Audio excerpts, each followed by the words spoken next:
Nigeria is blessed with a wealth of ethnic groups and cultures. Among these ethnic groups, there are both farmers and herders. Years ago, we used to live together in peace. So what has caused the current troubles?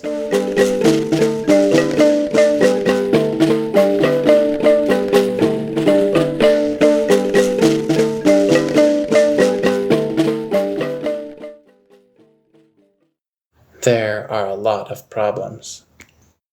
These days, Fulani have problems, all sorts of problems. Years ago, we used to live in peace. Fulani would sleep at the chief's house, and I, as well as others, would go to visit Fulani and sit and talk with them, and our people would farm for them. But it's no longer that way because of the violence going on. The violence has been going on for more than 20 years, 21 years. It's been a long time. We have been struggling. Even this community, we fled due to all the violence.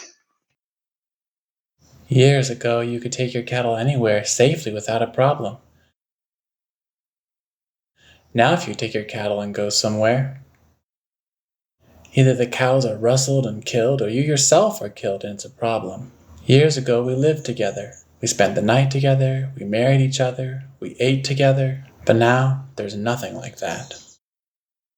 We and the farmers, our ancestors, lived in peace many years ago. So we should ask ourselves, what has happened now? Is it that years ago there were no Fulani? We are facing challenges between us and herders because of the shortage of land due to the expanding population. It has become a problem for us. Also, there is a lack of fertilizer and a lack of the trees that used to supply us with fertilizer.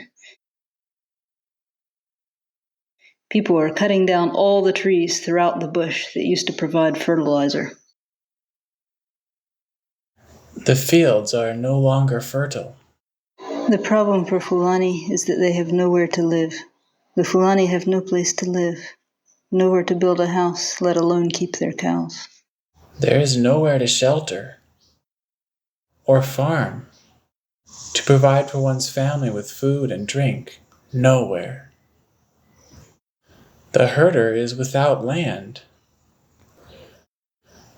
and the farmer won't sell to a Fulani, to a herder, land to live on, let alone enough land to graze cattle on. And how many cattle can you keep if you corral them? Providing food for even one cow is difficult, let alone providing food for 10. Each bag of food costs 6,000 to 7,000 naira. So if you have a lot of cows, you can't afford it. There is no pasture anymore. It has all been turned into cropland. Today you graze your herd somewhere. Tomorrow somebody has tilled the place. So you come there and the farmer doesn't want you there. You, the herder, have nowhere to go. Our cows are going hungry even in the rainy season. All the bush area in this region, except for up in the rocks, we don't have anywhere at all where a herder can feel at peace. Nowhere. Our problem here is how people burn up the bush. After the harvest, once everything is harvested and gathered and brought home, afterward, after Christmas, you find to your dismay that they have burned up all the stubble in the fields, and there is nothing left to graze. Long ago, as we knew it, the herders used to go away when the rains began, and head east and leave the farmers alone. At least here, they would leave the farmers alone. When the harvest was finished, the herders would come and camp all over and fertilize people's fields so the farmers could benefit from the fertilizer.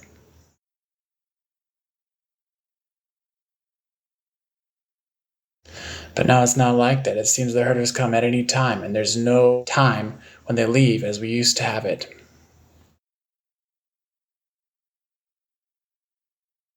We plant, we weed, and then we come and find the cattle have eaten it up. They destroy the whole crop, and it's a total loss. People farm, they till, they do everything, but in the end they get nothing. They come home with no food. Before, they were living in peace.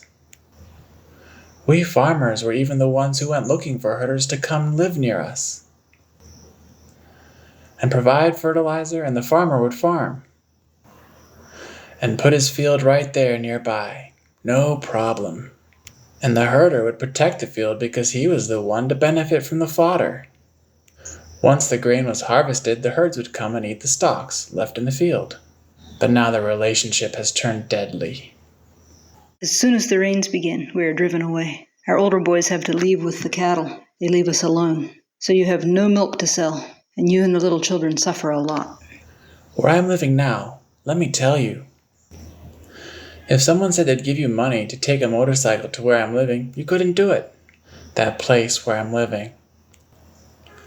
Because I live in such a remote place. To avoid damaging people's farms, either night or day. People have lots of children. So of course the farmland isn't enough. That's why people are farming everywhere they can. They have no other option but to ask Fulani to leave. So what will the herders do? I beg, please, that these issues be considered. If these places too are farmed, oh dear. Then we, as citizens of this country, where can we go? Me, for example, I was born here. I don't know any other place.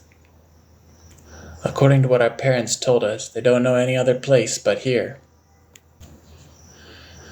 Because they were born here, and even their parents were born here. In a way, the farmers think the land belongs to them. The land is ours, inherited from our parents. The land belongs to God. We are the ones who own the land, because it's our land that God blessed us with. Suppose I'm living here, between this field and this hill where I think the area is sufficient for me to spend a year or a rainy season. When rain comes, somebody will come, for example from this town, and may say, "Hey, this is my farm. I want you to leave so I can farm it." So you see, this shows that he thinks that the land is his and that I don't have land. Back when there was peace, every Fulani here was a citizen. But since the crisis began in 2001, every Fulani in this area is refused citizenship. One can't even get identity papers. The herder doesn't have land. He doesn't have citizenship papers. Where can he go? The government should take us Fulani into account too, recognizing that we too are citizens. The herder depends on herding, just like the farmers depend on their farms. The farmers see a cow as simply an animal that people herd, just meat or money. But the Fulani see cattle as his whole life. The joy of a herder is to see his animals well fed, satisfied, resting, and at peace. Slaughter an animal and eat it and enjoy it. Yes, that's what herding is good for. Herding is our inheritance. Long ago we found our parents and grandparents herding, and we are doing it too. We think this is a war about religion. Why do we say it's about religion? It's because, honestly, we can't understand it. It's not about religion. It's about land.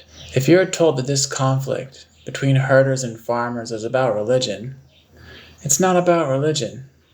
But when it erupts, people twist it and make out as if it's about religion so as to spread the conflict. If you're told that the religions are at war, everyone does their best to defend their own religion. But the root of the conflict between herders and farmers isn't a religious issue. This fight is about tribalism.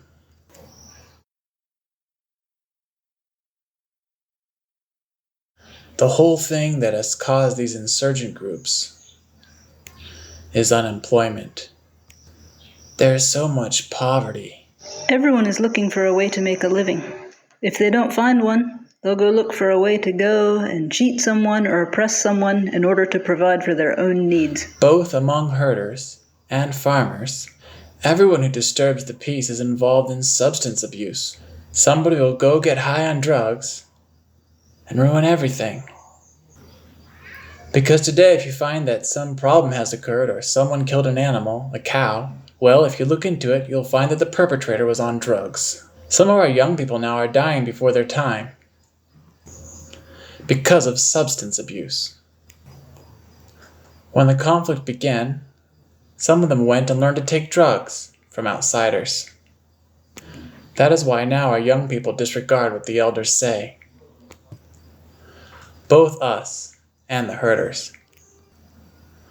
There's no parent who has a child and says to him, okay, the teaching I give you is to go lay an ambush in such and such a place, and steal from so-and-so and beat so-and-so and insult so-and-so.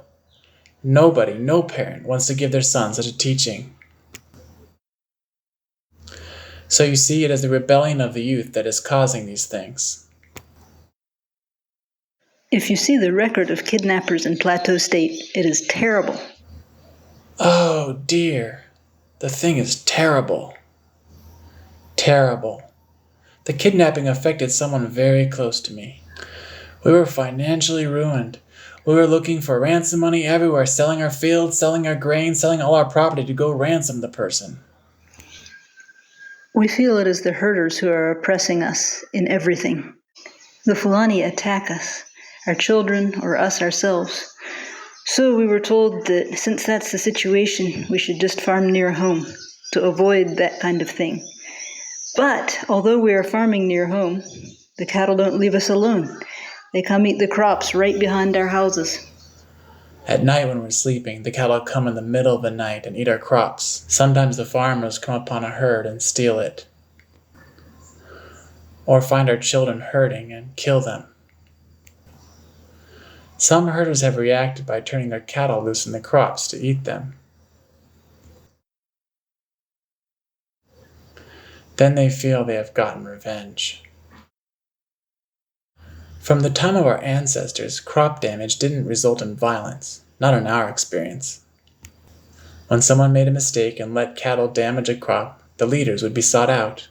People would seek out the leaders, the chiefs, the heads of the area. So-and-so? Yes? The cattle have damaged a certain crop in so-and-so's field. So what would happen?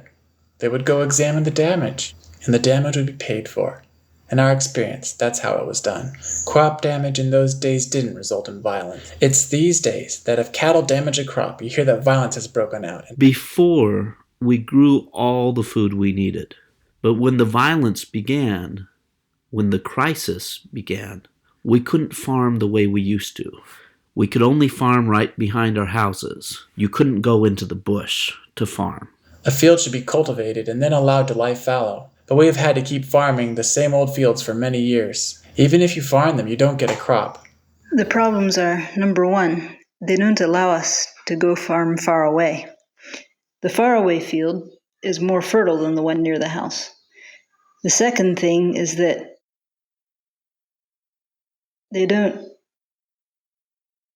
if you go out to your field, make sure you go as a group. You can't go by yourself. If you go by yourself, it's not good. They won't leave you alone. They will come kill you. They have killed many of our people there.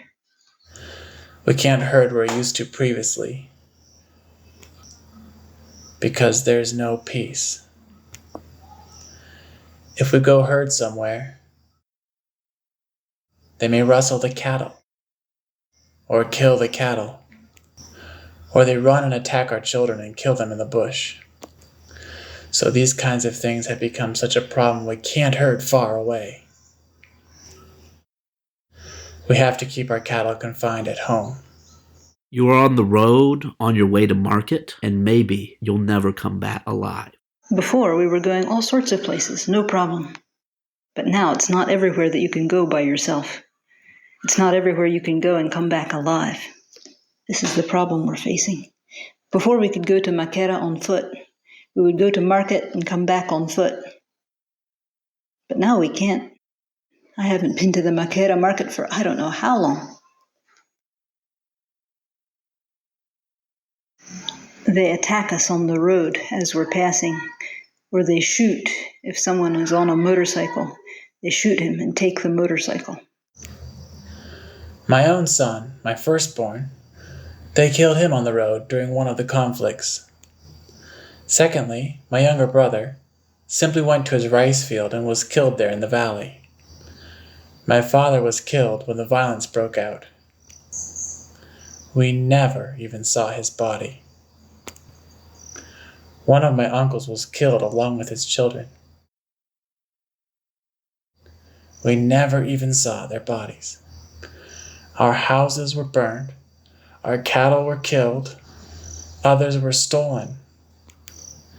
We never saw them again. And there is nobody we can appeal to for help. Many of my younger siblings were killed. In our family, we lost 8 people to this crisis. A person is taken unaware and slaughtered like an animal. They came and attacked my house, and somebody got up to see if I had been killed. When he stepped outside, they killed him.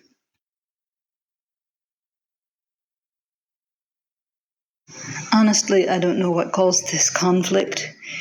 We were at home and suddenly we saw that the houses over there were on fire. We were taken completely unaware. The children were screaming, "Mama, look, fire, fire!" My house was over there and those houses were that way. "Our aunt's house is on fire, Mama, it's on fire!"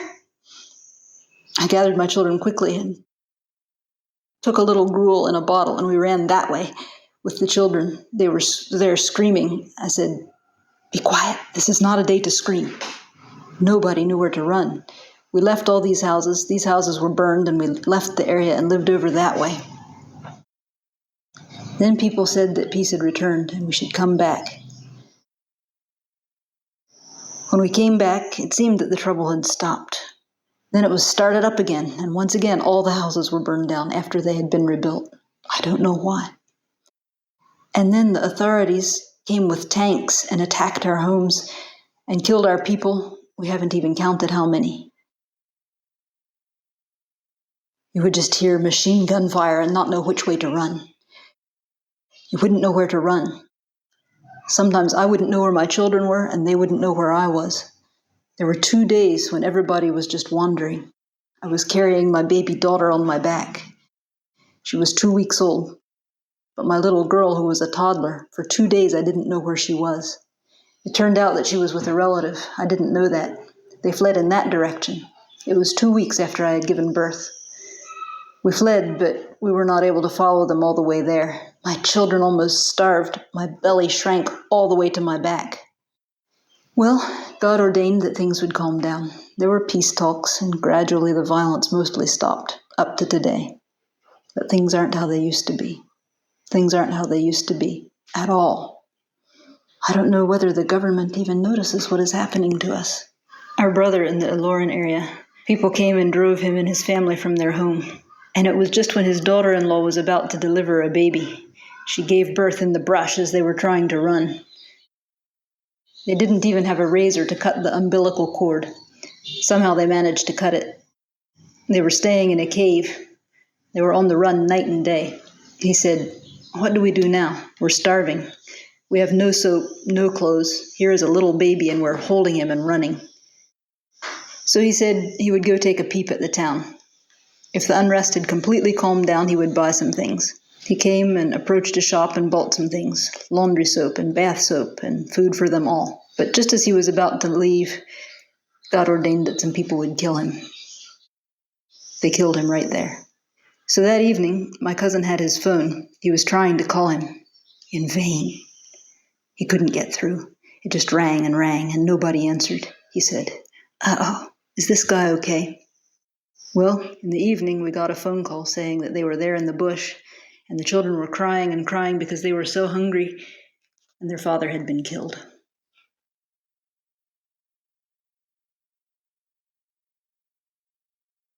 This thing that is happening between herders and farmers is a terrible disease in the country. It is a terrible disease in the city. You hear that so-and-so was killed here, and someone else was killed there, and something else happened in such and such a place. It's impossible to live comfortably this way.